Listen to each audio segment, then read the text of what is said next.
¿Alguna vez de niño soñaste con buscar tesoros en barcos hundidos? ¡Claro que sí! Es fácil imaginar esa escena llena de romanticismo, un ancla descendiendo y un cofre repleto de oro abriéndose sobre el lecho arenoso del océano.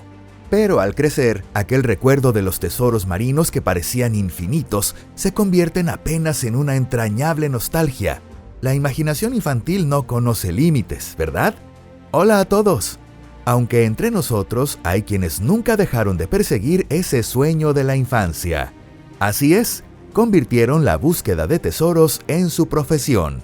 Claro que encontrar un tesoro no es algo que se logre tan fácilmente. Por eso, la mayoría de los exploradores termina sin descubrir absolutamente nada. Aún así, en rarísimas ocasiones, el conocimiento, el esfuerzo y la suerte se combinan de manera milagrosa y ese sueño de años se vuelve realidad. Y entre estos afortunados exploradores hay un hombre que brilla con luz propia, Mel Fisher.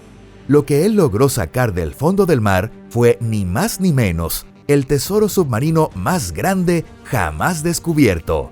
Bienvenidos a Pangea. Vamos a conocer esta historia en detalle.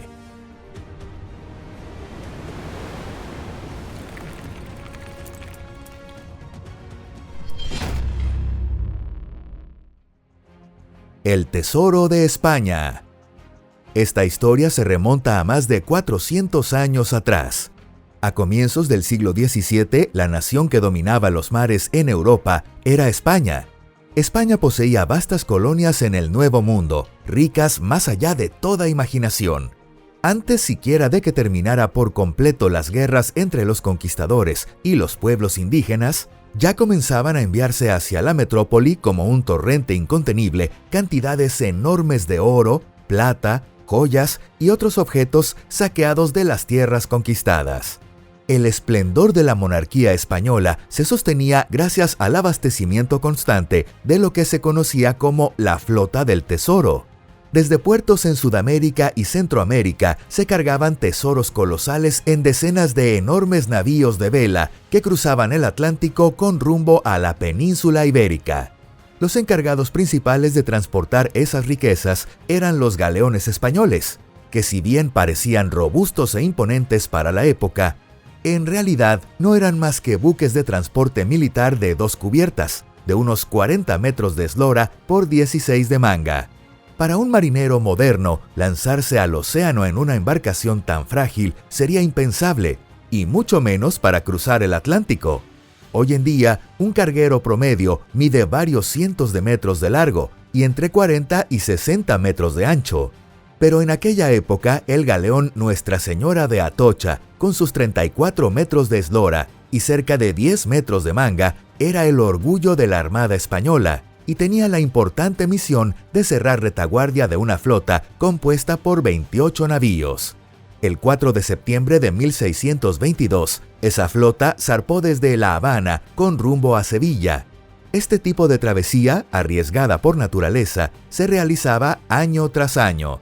Todos los barcos de la flota iban cargados hasta el tope de tesoros, pero el que llevaba la mayor parte era uno de los buques principales, el Atocha. En su bodega había cerca de 40 toneladas de plata, más de 200,000 monedas, cientos de lingotes de oro y decenas de kilos de esmeraldas y perlas. Llevaban tal cantidad de tesoros que no había suficiente espacio para la tripulación, por lo que zarparon con apenas 265 personas, a pesar de que la capacidad era de 600. Los que quedaron en tierra miraban con envidia a los afortunados marineros que sí lograron embarcarse en el Atocha. Después de todo, en apenas 60 u 80 días, se suponía que estarían de vuelta en España, abrazando a sus familias o celebrando en sus tabernas favoritas. Pero la vida rara vez sale como uno espera. Para la gran mayoría de las personas que iban a bordo de los 8 galeones, incluido el Nuestra Señora de Atocha, ese viaje no duró ni 2 o 3 meses, sino apenas 2 días. En la tarde del 5 de septiembre, una tormenta feroz se desató sobre ellos. Las embarcaciones, sobrecargadas de riquezas, no pudieron resistir el embate de la naturaleza. Algunas fueron arrastradas por el viento y empujadas hacia los arrecifes de coral frente a la costa de Florida. 8 de los 28 barcos chocaron contra los arrecifes y se hundieron, entre ellos el Atocha. Todo el tesoro que llevaban se precipitó al fondo del mar, y casi toda la tripulación pereció con él. De los 265 tripulantes del Atocha, solo 5 sobrevivieron, 3 soldados y 2 esclavos. En total, el naufragio de los 8 barcos cobró la vida de nada menos que 550 personas. Exploración de tesoros en el siglo XVII. Hoy en día solemos hablar de un enorme tesoro como si fuera un todo indistinto, pero en aquella época los funcionarios encargados de registrar ese tesoro documentaban meticulosamente cada moneda, cada lingote de oro y plata, cada joya, uno por uno en los manifiestos de carga. Sin embargo, todo eso desapareció de forma repentina. En términos modernos, fue lo que llamaríamos un caso de fuerza mayor, y se exigió una respuesta inmediata. La pérdida de ese tesoro representaba una amenaza real de crisis financiera para la corona española. El rey, enfurecido, ordenó la recuperación inmediata del tesoro. Pero dadas las limitaciones tecnológicas de la época, llevar esa orden a la práctica resultaba extremadamente difícil. Ya al mes siguiente del naufragio, se organizó una primera expedición de búsqueda, pero no lograron identificar con precisión el lugar del hundimiento. Los restos de los barcos se habían dispersado por una vasta zona debido a la violencia de la tormenta y las corrientes marinas.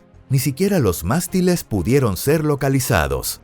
Al final, lo único que esa expedición logró encontrar fue el lugar donde se había hundido el Santa Margarita y una parte del casco exterior de la Atocha.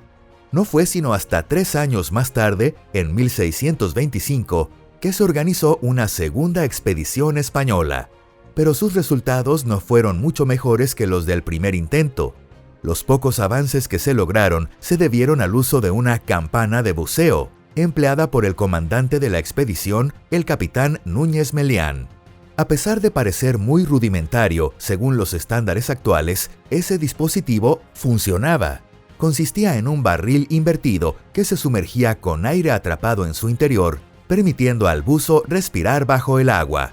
Aunque nunca se llegó a encontrar el tesoro de Nuestra Señora de Atocha, sí lograron recuperar una gran cantidad de lingotes de plata y decenas de miles de monedas de plata del Santa Margarita.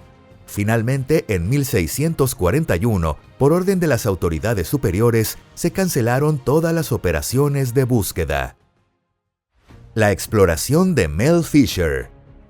Casi 400 años después, el hombre que decidió enfrentarse a esta misión, francamente casi imposible, fue un estadounidense llamado Mel Fisher.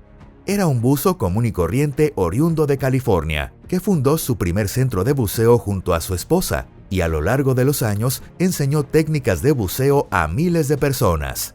En 1962, Fisher tuvo un encuentro decisivo con el legendario buscador de tesoros Kip Wagner, quien le propuso unirse a la búsqueda de la flota española hundida en 1715. Para Fisher, esa propuesta era un sueño hecho realidad. Desde niño había estado fascinado con La Isla del Tesoro de Stevenson. Así fue como Mel Fisher y Kip Wagner fundaron una empresa dedicada a la búsqueda de la flota española, que naufragó frente a las costas de Florida en 1715. Por supuesto, quienes se sumergirían en el mar para realizar la búsqueda eran Fisher y su equipo de buscadores. En aquella época, Fisher desarrolló un dispositivo de su propia invención, al que llamó en tono de broma Mailbox o buzón, y lo utilizó directamente en el sitio de exploración. Este buzón era un aparato diseñado para remover la arena del lecho marino, y fue el propio Fisher quien le puso ese nombre de forma irónica. Tenía una estructura en forma de L y funcionaba proyectando un potente chorro de agua hacia el fondo marino para expulsar la arena. Gracias a este sistema era posible despejar una amplia zona del lecho oceánico en cuestión de minutos. Usando este buzón, Fisher logró encontrar su primer gran tesoro, 1033 monedas de oro provenientes de un galeón español hundido en 1715. Más tarde, Fisher recordaría: esa imagen del fondo del mar cubierto de oro cambió mi vida para siempre. En 1969, Fisher tomó una decisión crucial: abandonar la búsqueda de la flota de 1715 y dedicar todos sus esfuerzos a la legendaria y más conocida de todas, el tesoro del galeón Atocha. Jamás habría imaginado que esa nueva búsqueda se extendería durante 16 años y lo llevaría a un éxito más allá de toda fantasía. Durante esos increíblemente largos años, Fisher y su empresa enfrentaron innumerables obstáculos. En una de las expediciones ocurrió una tragedia. Su hijo mayor, Dirk Fisher, y la esposa de este perdieron la vida en un accidente con una embarcación remolcadora. Su empresa estuvo al borde de la bancarrota en más de una ocasión, pero nunca se rindió gracias a su impresionante perseverancia y a una creatividad incansable que, hoy en día, compararíamos como la de un emprendedor lanzando startups una tras otra. Por ejemplo, Fisher fundó el primer museo flotante del mundo. Y finalmente, en 1980, llegó el gran momento. Se descubrieron los restos del Santa Margarita, un galeón que se había hundido junto con el Atocha. Ese mismo verano, un detector magnético señaló la presencia de un gran objeto metálico. Ese objeto metálico resultó ser una parte de la Atocha. Cerca de allí también se encontró una caldera de cobre perteneciente a la Atocha. Gracias a ello pudieron reducir el área de búsqueda a un radio de menos de 10 millas alrededor de los Cayos Marquesas. Este hallazgo dio esperanzas de que, por fin, se estaba cerca del éxito, pero la victoria definitiva aún tardaría 5 años más en llegar. Finalmente, el momento más glorioso en la vida de Mel Fisher llegó el 20 de julio de 1985. Ese día, los buzos lograron sacar del fondo del mar un conjunto de lingotes de plata que formaban parte del tesoro de Nuestra Señora de Atocha. El mundo entero quedó boquiabierto. Fue el mayor hallazgo de un tesoro desde el descubrimiento del sarcófago dorado del rey Tutankamón. Mel Fisher y su esposa Dolores se convirtieron en un símbolo de perseverancia y de la fuerza de no rendirse jamás ante un sueño. Su célebre frase "Today is the day", hoy es el día, se volvió famosa en todo el mundo. Mucha gente empezó a ver en Mel Fisher la imagen real de un aventurero al estilo de Indiana Jones. Y por supuesto, desde que se encontró la primera moneda de oro, la búsqueda no solo no se detuvo, sino que se multiplicó cientos de veces en intensidad. En aguas de unos 17 metros de profundidad, el equipo de Fisher logró recuperar más de 40 toneladas de tesoros, más de 100,000 monedas de plata, alrededor de 1,000 lingotes de plata, más de 100 lingotes de oro, unos 32 kilos de esmeraldas, y un número incalculable de otros objetos. Entre las piezas recuperadas más valiosas estaban joyas, armas, cañones navales y mapas de navegación. En los años 80, el valor estimado de todo ese tesoro era de $450 millones. Según los expertos, ajustado a valores actuales, esa cifra supera los $1,000 millones. Pero no hay que olvidar que muchos de los objetos transportados por ese galeón español tenían también un valor histórico incalculable. Por ejemplo, se halló una cadena de oro de más de 2 metros de largo, que probablemente perteneció a un oficial del barco o incluso al propio capitán. Se dice que esa cadena de oro pesaba varios kilos, así que quien la llevaba puesta debía tener un cuello tan fuerte como de acero. Todo este tesoro de la Atocha estaba disperso en el fondo marino a lo largo de cientos de metros, sepultado bajo capas de arena que se desplazaban constantemente por efecto de las corrientes y las tormentas. Y fue justamente el buzón de Fisher el que resultó fundamental para encontrarlo. Combinando ese sencillo aparato con detectores magnéticos, no solo se descubrió el tesoro de la Atocha, sino también los restos del otro barco de la flota, el Santa Margarita. La batalla en los tribunales. Apenas se notificó oficialmente el hallazgo de las primeras reliquias, comenzó una nueva batalla, no contra el mar, sino por la propiedad legal del tesoro. El gobierno del estado de Florida y el gobierno federal de Estados Unidos reclamaron derechos sobre ese tesoro. basándose en las leyes de patrimonio arqueológico, exigieron que se les entregara el 25% del valor de los objetos encontrados. Pero Mel Fisher se opuso frontalmente a esa decisión. Durante años, él había llevado a cabo la búsqueda del tesoro sin ninguna ayuda, sin subvenciones, completamente por su cuenta y riesgo. Entonces, ¿por qué tendría que compartirlo con alguien? Fisher presentó una demanda judicial. El caso recorrió todas las instancias legales hasta llegar finalmente a la Corte Suprema de los Estados Unidos. Y entonces ocurrió el milagro. En 1982, la Corte Suprema dictó una sentencia histórica. Todo el tesoro encontrado pertenece a la empresa de Mel Fisher, Treasure Salvers Inc. Ese fallo se convirtió en un precedente clave dentro de la arqueología subacuática. A partir de entonces, cualquier investigador privado podía reclamar formalmente como suyos los objetos que descubriera.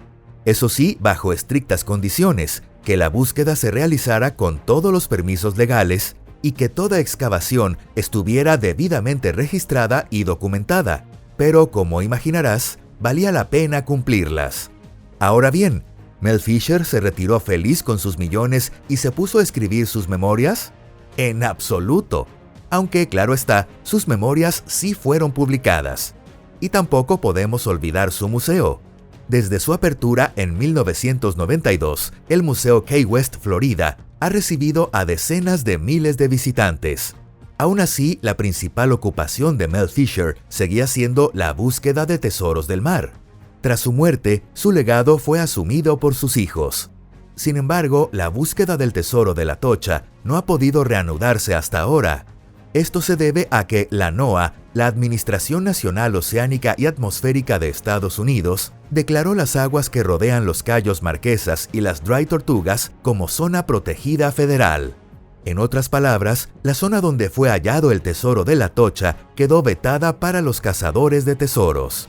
Por ahora, mientras esperan que se resuelvan los asuntos legales, la empresa ha vuelto a centrarse en la búsqueda de otros naufragios de la flota española de 1715. Les deseamos mucha suerte en su aventura. Si te ha gustado el episodio de hoy, no olvides valorarlo y compartirlo. Gracias por acompañarnos. Hasta la próxima y adiós.